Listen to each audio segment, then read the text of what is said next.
Bismillahirrahmanirrahim. Assalamualaikum warahmatullahi wabarakatuh. Alhamdulillah nahmaduhu wa nasta'inuhu wa nastaghfiruhu wa nastahdihi wa na'udzu billahi min shururi anfusina wa min sayyiati a'malina.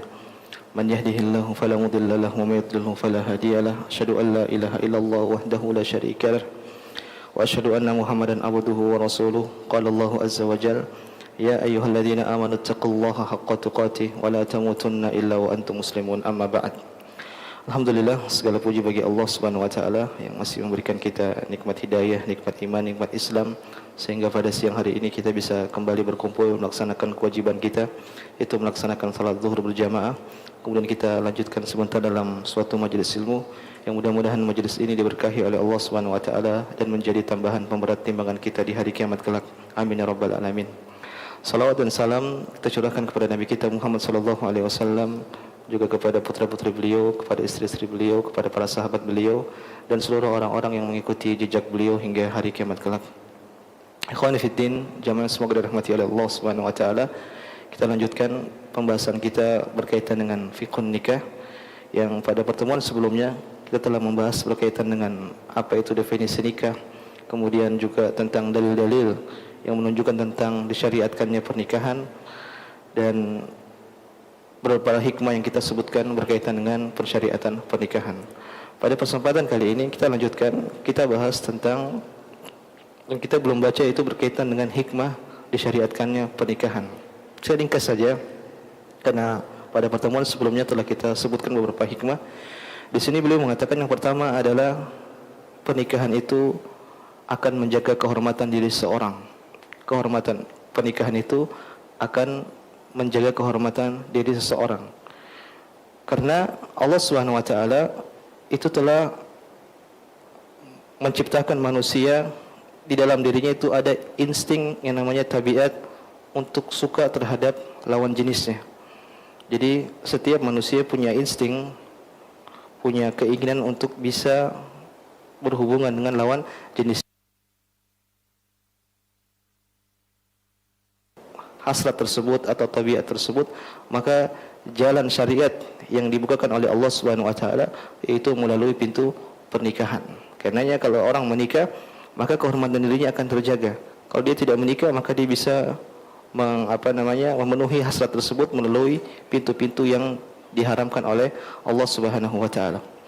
Kemudian yang kedua yaitu di antara hikmah adanya syariat pernikahan, yaitu pernikahan akan mewujudkan ketenangan dan kesenangan di antara lelaki dan juga wanita.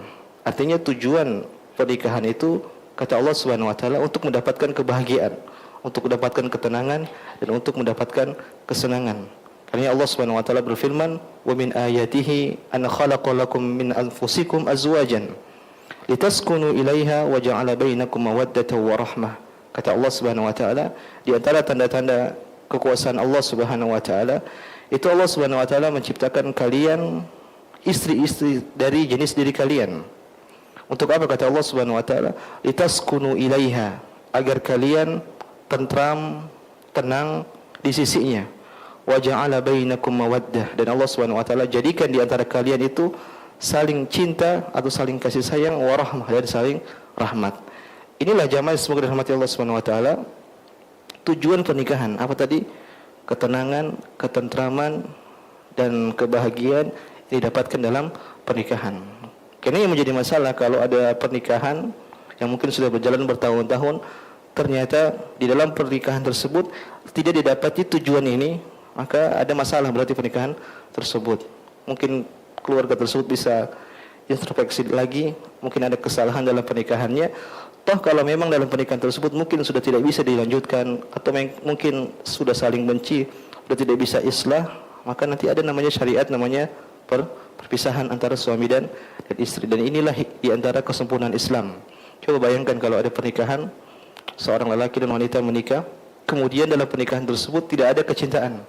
Tidak ada kecintaan. Karena kecintaan ini tumbuhnya dari siapa? Dari Allah Subhanahu wa taala. Wa ja'ala bainakum mawaddatan wa rahmah. Allah akan menjadikan kalian saling berkasih sayang.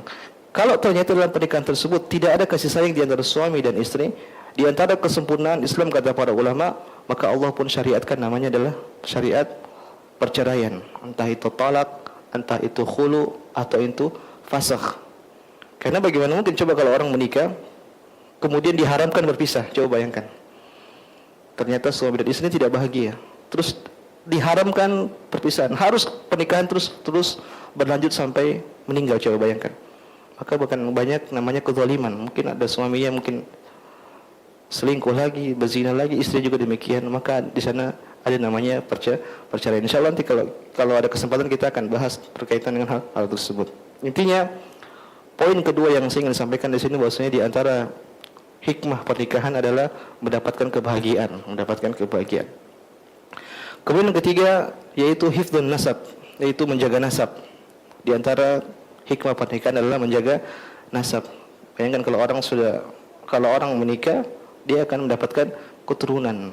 Tidak adanya pernikahan maka bisa jadi tidak ada namanya keturunan. Maka nasab itu bisa terputus. Kemudian menjaga kelangsungan hidup keturunan manusia. Ini kelaziman.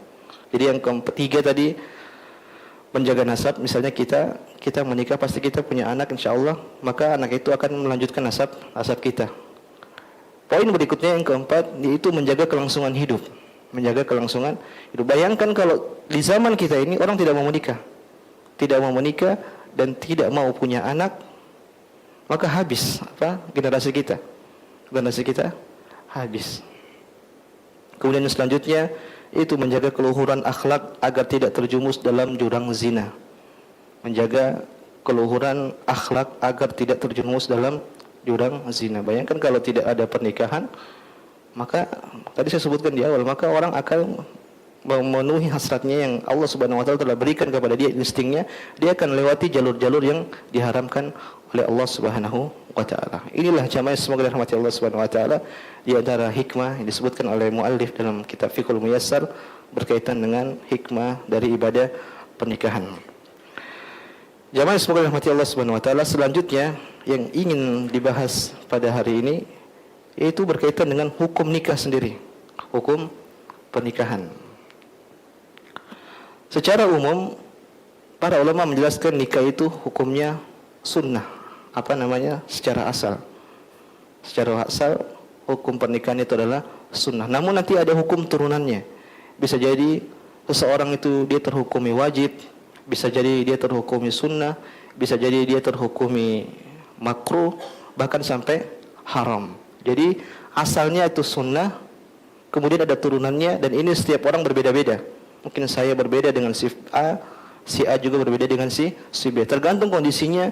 Ini yang menjelaskan tentang hukum dia menikah bagaimana. Apakah dia hukumnya wajib, apa hukumnya sunnah, apa hukumnya haram atau makruh dan yang lainnya.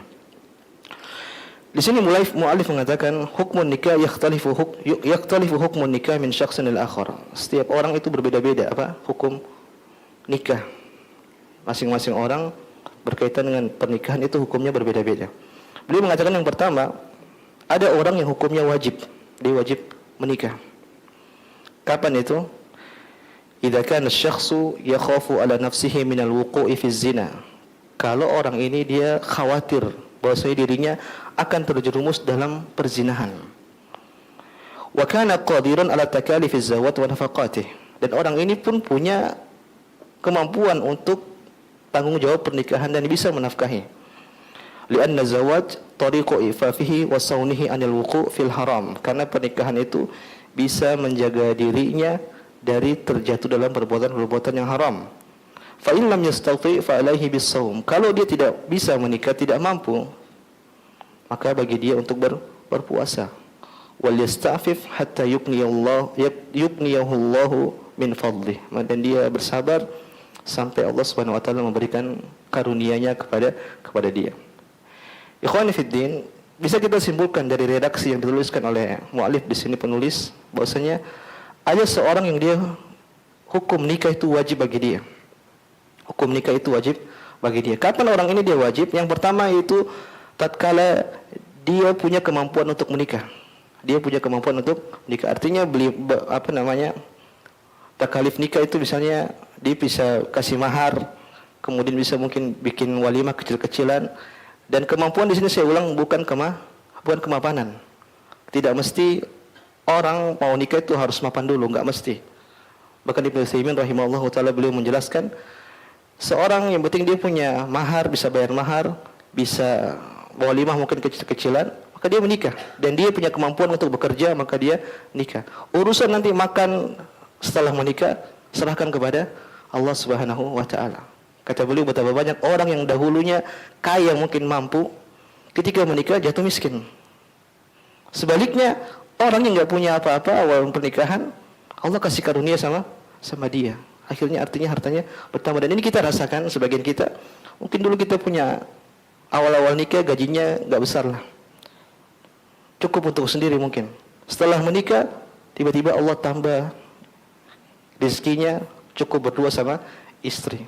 Lahir anak pertama, Allah tambah lagi. Lahir anak kedua, Allah tambah lagi, dan seterusnya. Jadi ini semua mungkin masing-masing kita punya pengalaman seperti itu. Artinya ini saya menjelaskan bahwasanya ketika seorang dia mau menikah, bukan suatu syarat wajib bagi dia harus mapan, enggak wajib. Syaratnya itu dia harus punya, bisa bayar mahar, dan mahar pun bisa utang. Mahar bisa utang. Kemudian yang kedua, dia punya mungkin walimah lah, kecil-kecilan lah, untuk mensyiarkan pernikahannya tersebut. Ini orang yang wajib. Yang pertama, syaratnya dia mampu untuk menanggung beban-beban pernikahan. Yang kedua, dia takut dirinya terjatuh dalam perzinahan. Punya duit, kemudian dia takut jatuh dalam perzinahan, maka orang seperti ini dia hukumnya sudah wajib. Dia harus menikah menurut syariat Islam. Terus gimana kalau tidak punya duit, tidak punya beban, tidak bisa bayar mahar, belum bisa kerja atau yang lainnya? Kata Nabi sallallahu alaihi wasallam, fa alaihi bis siyam atau bis saum. Maka jalan keluarnya itu dia berpuasa. Fa innalahu wija, kata Nabi, karena puasa itu bisa sebagai benteng bagi dia. Kita rasa kalau kita berpuasa kan kita lemas. Syahwat itu tidak bergejolak. Kata para ulama, puasa disebut sebagai benteng, itu seperti memang tameng. Misalnya kalau ada orang berperang, dia kemudian musuh memanah pakai panah-panahan mungkin. Ketika tameng itu menangkis, berarti kan patah si anak panahnya. Demikian juga ketika seorang dia berpuasa, seakan-akan puasa ini, saum ini mematahkan syahwat seseorang. Kasrus syahwat, kata para ulama. Maka jalan keluarnya kalau dia mungkin belum mampu untuk menikah, maka hendaknya dia berpuasa sampai Allah Subhanahu wa taala berikan dia kemampuan. Dan kemampuan ini sekali lagi bukan kemapanan, bukan nunggu sampai punya rumah dulu, punya mobil dulu. Ya ini enggak mesti. Kemudian yang kedua, yaitu yang yakunu manduban masnunan. Itu seorang hukumnya dia nikah ini hukumnya sunnah. Kapan itu? Idza kana syakhsu dza syahwatin. Kalau orang ini sudah punya syahwat. Wa yamliku munatan nikah, dan dia punya duit buat nikah. Wala yakhafu ala nafsihi zina, tapi orang ini tidak khawatir terhadap dirinya jatuh dalam perbuatan zina. Jadi bedanya yang ini sama yang pertama tadi apa? Sama antara satu dan yang kedua, wajib sama sunnah. Yang membedakan yang sunnah ini dia tidak khawatir dirinya jatuh terhadap perbuatan zina. Mungkin misalnya orang ini mungkin hidup di lingkungan yang contohnya dia lagi di pesantren lah, misalnya mungkin dia lagi kuliah di Madinah atau seperti apa, dia sudah mampu, punya duit, punya syahwat juga, tapi dia tidak khawatir pada dirinya terjatuh dalam perbuatan zina. Artinya dia bukan sombong, dia masih merasa aman lah. Kalau bedanya dengan yang wajib tadi, dia sudah susah, sudah bahaya. Mungkin lingkungannya mendukung lingkungan perzinahan atau bagaimana, maka orang seperti ini wajib. Tapi kalau orang yang kedua, dia belum khawatir terjatuh dalam perzinahan, mungkin juga ilmunya mapan seperti apa, maka orang ini cuma hukumnya sunnah, tidak sampai wajib. Dalilnya li umumil ayatil wal ahadits al warida fil hathi ala zawat wa targhib fihi. Karena dalilnya sunnah. Kenapa? Karena banyak dalil yang menunjukkan bahwasanya ada banyak anjuran untuk menikah. Seorang kalau dia sudah punya duit dan dia butuh untuk menikah, maka dia menikah, ini hukumnya sunnah. Tapi kalau sudah takut, khawatir dirinya terjatuh dalam perbuatan zina, maka hukumnya wajib. Kemudian yang ketiga,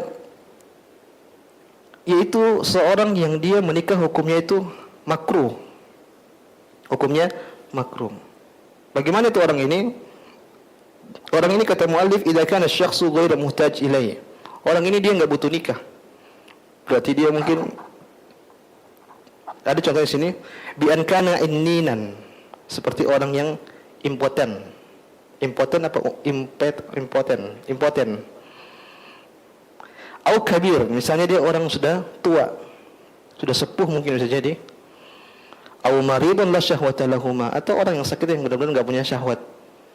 Orang seperti ini kata para ulama, dia makruh untuk menikah. Tadi beliau menjelaskan innin itu apa? Alladzi la yaqdir ala ityanin nisa, itu orang yang enggak bisa berhubungan sama wanita, berarti impoten ya. Nah, orang-orang seperti ini hukumnya makruh untuk menikah. Namun makruh di sini kata para ulama dari sisi si perempuannya. Kenapa? Karena kalau dia menikah sama wanita menikah sama lelaki seperti ini, nanti dia terzalimi. Karena ada nafkah batin yang tidak bisa, nafkah lahir yang dia tidak bisa dapatkan kan. Namun kata para ulama, kalau si wanitanya ini ridho, dia mau menikah sama lelaki seperti ini yang mungkin sudah tua, mungkin tidak bisa mendatangi istrinya, tidak punya syahwat lagi, kata para ulama boleh. Hukumnya boleh. Yang penting istrinya itu ridho.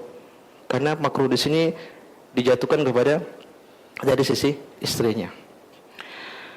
Kemudian selanjutnya di sini beliau tidak jelaskan hukum yang keempat, yaitu haram. Kapan seseorang itu bisa jadi dia haram untuk menikah? Kapan itu? Kata para ulama menjelaskan contohnya seperti seorang menikah dengan niat mentalak. Seorang dia nikah dengan niat mentalak. Hukumnya sah kata para ulama. Kalau dia nikah sah, tapi dia berdosa. Dia berdosa di sisi Allah Subhanahu wa taala. Contohnya misalnya seorang mungkin dia kerja di mana gitu, suatu daerah. Kemudian dia menikah dengan tujuan nanti saya talak setelah sebulan ini. Sudah ada niatnya di benaknya. Maka orang seperti ini hukumnya nikahnya sah, tapi hukumnya haram, dia berdosa. Coba bayangkan kalau keluarga kita digitukan. Para ulama menjelaskan, coba bayangkan kita punya saudara, punya tante atau punya keluarga lah. Kemudian ada orang mau menikah dengan niat seperti itu. Pasti kita tidak ridho. Dan wanita tersebut kalau tahu bahwasanya laki-laki tersebut menikahi dia hanya untuk diceraikan nantinya, maka pasti dia tidak bakalan mau. Maka pernikahan seperti ini kata para ulama hukumnya adalah haram. Allahu taala alam. Jadi saya ringkas, hukum asal pernikahan itu adalah sunnah. Cuman ada beberapa hukum turunan. Yang pertama adalah hukumnya wajib. Kalau seorang itu intinya dia sudah takut zina. Kalau dia enggak nikah-nikah dia bisa terjatuh dalam perbuatan zina. Yang kedua tadi sunnah, maksudnya apa? Dia punya kemampuan tapi dia belum khawatir dirinya terjatuh dalam perbuatan zina. Kemudian yang ketiga yaitu makruh. Kapan? Ketika seorang mungkin dia contohnya impoten, tidak punya syahwat lagi untuk mendatangi istrinya, atau mungkin sudah sepuh, sudah tua, maka orang ini hukumnya makruh. Namun kalau istrinya ridho, wanitanya ridho untuk dinikahi dengan keadaan seperti itu, maka boleh untuk dia menikah. Hukum makruh terangkat. Kemudian yang keempat hukumnya haram. Contohnya seperti seorang lelaki yang menikahi seorang wanita dengan niat untuk mentalaknya, maka ini hukumnya haram. Ikhwan fillah, jamaah semoga dirahmati oleh Allah Subhanahu wa taala. Kemudian selanjutnya yaitu berkaitan dengan ikhtiyaruz zaujah. Itu pemilihan istri. Mungkin bapak-bapak sini sudah telat. Buat anak, nanti ajarin anak. Kita sudah pada nikah biasanya. Di sini beliau mengatakan yusannu nikahul mar'ati dzatid din. Yang pertama yaitu menikah, pilih wanita itu yang punya agama yang baik. Wal afaf, yang dia itu menjaga dirinya. Wal aslat tayyib, dia dari keturunan yang mulia. Wal hasab, dan dia juga punya kedudukan yang mulia. Jadi keturunan sama kedudukan beda ya. Bedanya apa Pak? Kalau keturunan mulia itu di luar prestasi dia. Jadi seperti bawaan lah. Bapaknya mungkin pejabat, dia ngikut. Tapi kalau zatul hasab punya kedudukan, ini benar-benar prestasi dia. Dia seorang wanita, dia punya prestasi mungkin hafal 30 juz. Nah ini namanya kedudukan yang tinggi. Jadi hasab, kedudukan itu dari dia sendiri. Kalau keturunan yang mulia itu dari orang tuanya. Wal jamal, dan cantik tentunya. Dalilnya apa? Hadis dari Abu Hurairah radhiyallahu taala anhu, anna Nabi sallallahu alaihi wasallam pernah bersabda, "Tunkahul mar'atu lir arba'."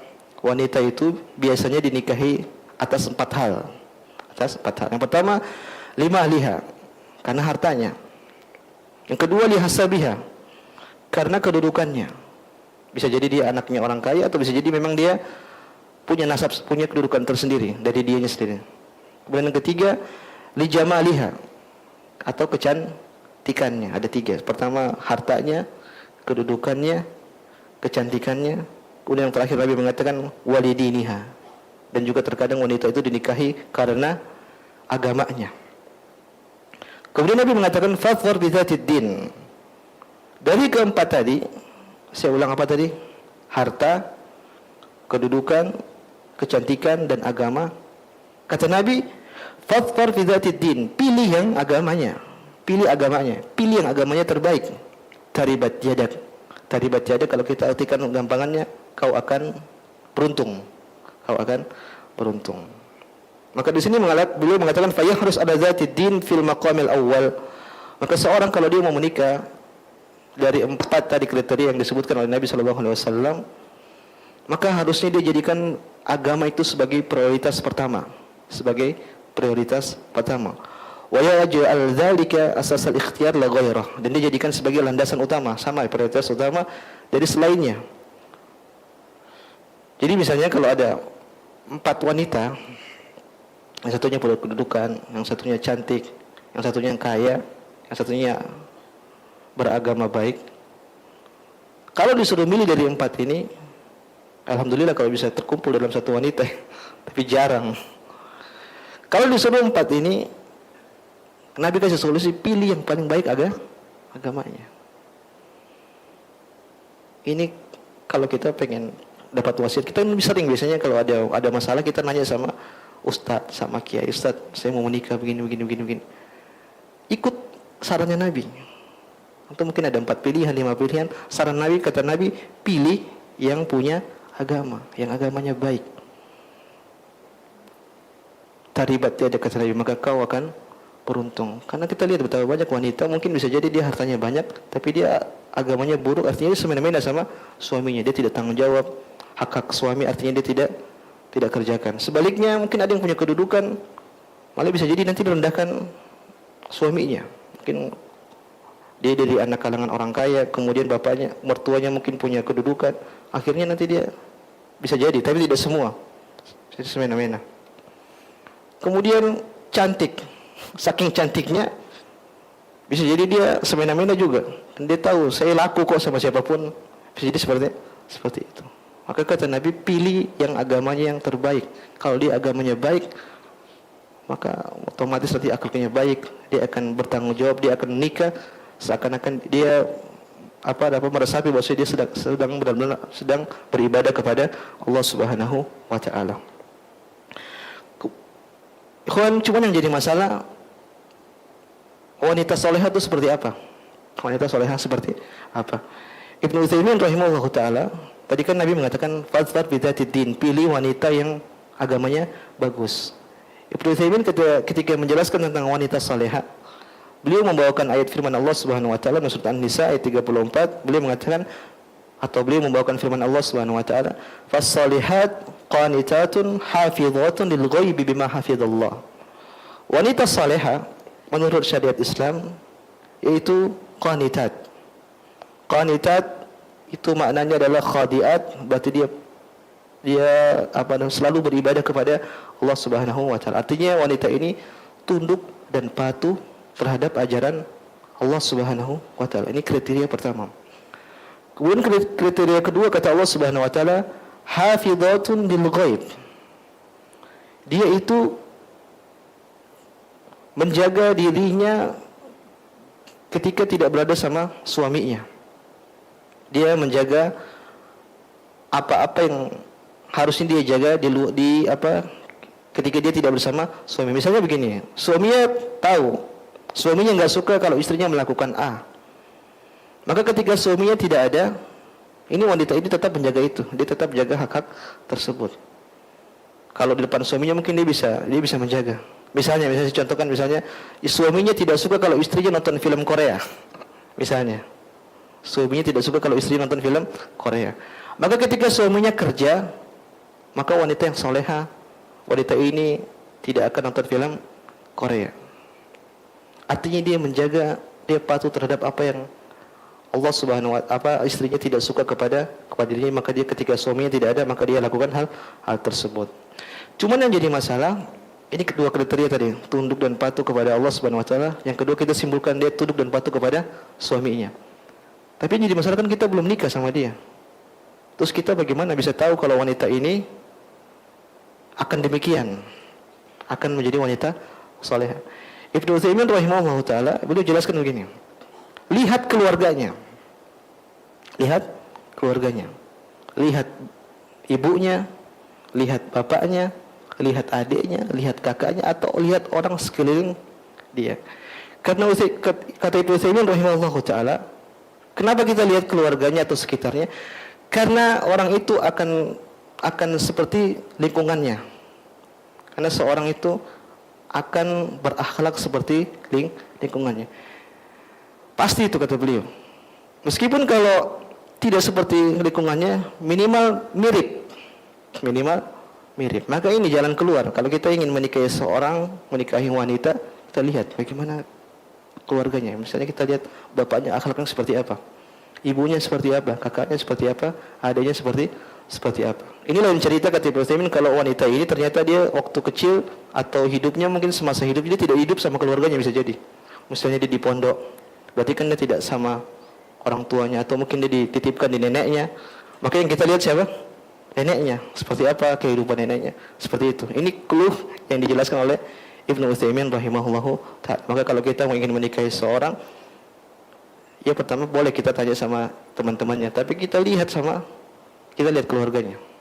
Yang lebih ini lagi kita tanya sama tetangga. Kita tanya sama tetangganya. Misalnya kita mau menikah sama si fulana, maka antum diam-diam nanya sama tetangganya, "Bu, ini keluarga ini seperti apa? Akhlaknya seperti apa? Mau amalannya seperti apa? Sering kerja bakti enggak? Sering ngutang apa enggak?" Tanya seperti itu. Kalau keluarganya terlihat baik, insya Allah ini wanita baik. Ini diantara cara agar bagaimana kita bisa mendapatkan wanita yang salehah. Yang kedua, tadi kita sebutkan yang pertama, wanita yang harus kita pilih tadi apa? Yang salehah.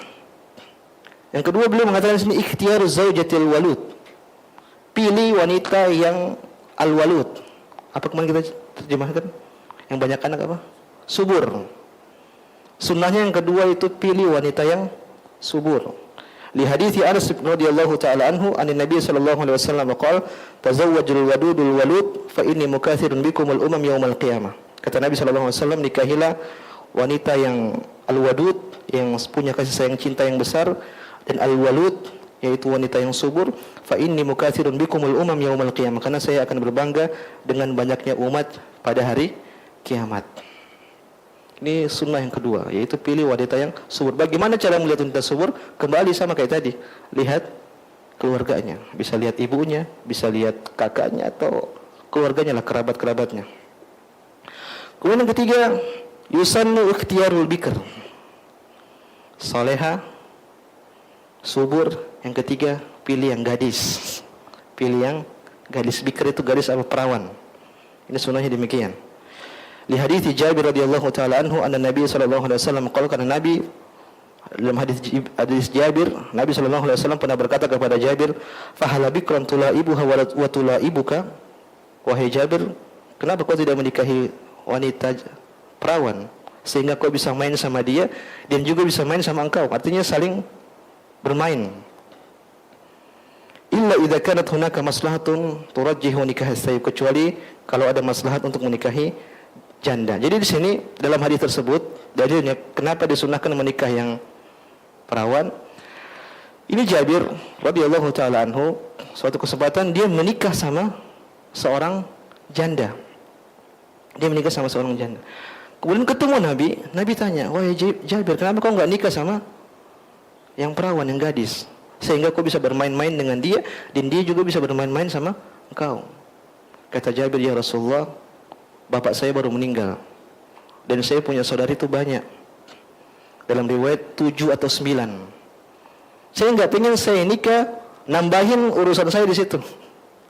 Berarti kan dia bawa gadis, jadi memberatkan dia mengurusin adik-adiknya dan juga istrinya.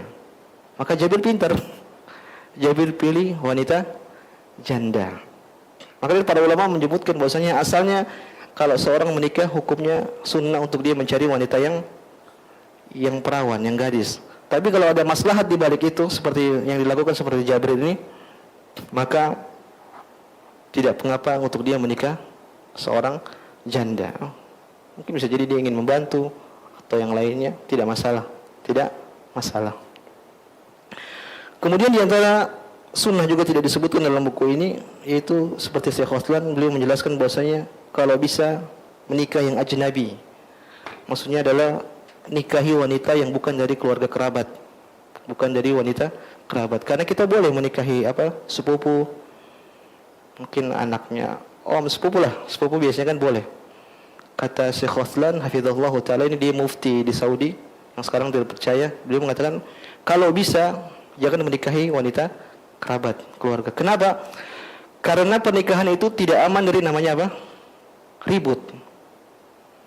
Gak mungkin gak ada pernikahan yang tidak ribut. Pasti namanya adanya ribut. Dan kalau sudah ribut, kalau sudah tidak kuat satu sama lainnya, bisa jadi namanya perceraian. Kalau sudah perceraian, maka ini dikhawatirkan akan memutus silaturahmi. Misalnya seorang dinikah sama sepupunya, berarti kan anaknya omnya. Kalau sudah ribut, sudah cerai, itu bisa jadi bakalan putus tuh silaturahmi.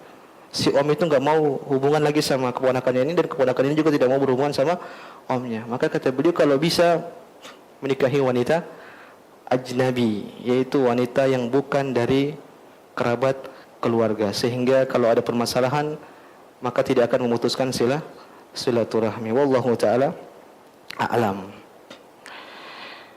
Ikhwan fillah, tadi saya kelupaan berkaitan dengan kalau lelaki kan memilih wanita kan, memilih yang soleha, terus tadi yang subur, kemudian gadis, kemudian jangan yang keluarga. Ada dari sisi wanita juga, karena wanita itu kan hukum asalnya. Kalau lelaki memilih, kalau wanita bisa nolak. Kita juga yang kepedean sebagai laki-laki, kita milih-milih, ternyata ditolak. Jadi kata para ulama, lelaki itu bisa milih, tapi wanita juga bisa nolak. Namun ada petua dari Nabi kita Muhammad SAW. Beliau mengatakan begini, "Idza atakum man tardawna khuluquhu wa dinahu fazawwijuhu." Wahai para orang tua atau para wali nikah, kalau sudah ada seorang lelaki datang kepada engkau, dan lelaki tersebut punya agama yang baik, punya akhlak yang baik, maka nikahkanlah lelaki tersebut. Illa taf'alu takun fitnah fil ard. Kalau kau tidak nikahkan anak lelaki tersebut kepada mungkin wanita-wanita yang kau jadi walinya, takun fitnatun fil ard, maka akan jadi fitnah di atas muka bumi ini. Wa fasadun fil ard, bahkan terjadi keburukan yang besar di atas muka bumi ini. Maka para ulama menjelaskan kriteria lelaki yang berhak diterima oleh seorang wanita, yaitu akhlaknya baik dan agamanya baik. Mirip-miriplah dengan yang sebelumnya. Kata para ulama, agamanya baik itu seperti misalnya akidahnya benar, mungkin bukan orang-orang yang menyimpang. Maka tidak boleh kita menikahkan saudara-saudara kita yang perempuan dengan orang-orang musyrik misalnya. Allah Subhanahu wa taala berfirman, "Wa la tunkihul musyrikina hatta yu'minu." Jika engkau nikahi anak-anak perempuan kalian dengan orang-orang musyrik sampai mereka beriman kepada Allah Subhanahu wa taala. Seperti juga misalnya kita jangan nikahkan anak-anak wanita kita dengan lelaki yang tidak salat misalnya. Ini juga agamanya tidak baik. Jangan kita nikahkan anak wanita kita dengan lelaki yang tidak salat. Contoh juga seperti jangan juga kita nikahkan anak-anak wanita kita dengan lelaki-lelaki yang bermudah-mudahan dengan lawan jenis. Ini dijelaskan oleh para ulama. Demikian juga jangan kita nikahkan anak-anak wanita kita dengan para lelaki yang berpenghasilan haram. Nabi sallallahu alaihi wasallam bersabda, "La yarbu lahmun nabata min suhtin illa kanatin nar aula bihi." Kata Nabi sallallahu alaihi wasallam, tidaklah sebuah daging yang tumbuh dari perkara-perkara yang haram kecuali daging tersebut lebih utama untuk dimasukkan ke neraka Jahannam. Artinya jangan sampai kita jeburkan anak wanita kita atau saudara wanita kita untuk dinikahi oleh orang-orang seperti itu. Jadi sekali lagi, sebagaimana lelaki bisa milih, maka wanita juga bisa menolak. Namun kalau sudah ada seorang lelaki, ini nasihat buat para wali, kalau seorang lelaki yang sudah datang agamanya bagus, akhlaknya bagus, sudah nikahin. Kenapa biasanya orang tolak? Karena belum mapan biasanya. Karena biasanya belum mapan. Kalau kata Nabi, kalau sudah terlihat ini orang akhlaknya bagus, sudah dipuji oleh mungkin keluarganya, tetangganya atau teman-temannya, kemudian agamanya baik, maka jangan ragu-ragu untuk dinikahi. Kalau tidak dinikahi, kata Nabi sallallahu alaihi wasallam, maka akan terjadi fitnah. Bayangkan kalau orang tua cuma menikahi anak wanitanya dengan orang-orang yang punya harta banyak, maka akan timbul fitnah. Orang-orang susah menikah, pernikahan akan kurang lah intinya. Kemudian terjadi fasadun fil ard, kerusakan di atas muka bumi ini. Kata para ulama, ini dampak dari kalau orang tidak menikah. Kalau dia menikah susah, tidak punya harta, maka nanti dampaknya dia akan berzina, akan terjadi perzinahan di mana. Maka ini tanbih buat para orang tua.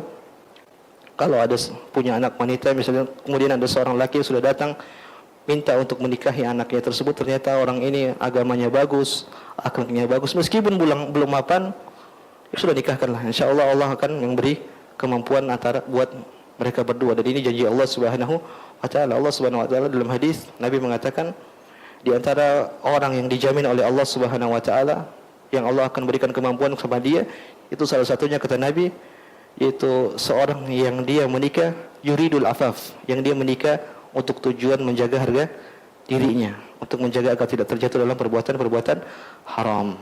Inilah ikhwan fillah jamaah, semoga dan rahmati Allah Subhanahu wa taala yang bisa kami sampaikan. Mudah-mudahan bermanfaat bagi kami dan juga jamaah sekalian. Kalau ada benarnya datang dari Allah Subhanahu wa taala, kalau ada salahnya ini murni dari kebodohan ana dan ana siap rujuk dari kesalahan tersebut. Subhanakallahumma bihamdik asyhadu an la ilaha illa anta astaghfiruka wa atubu ilaik. Wassalamualaikum warahmatullahi wabarakatuh.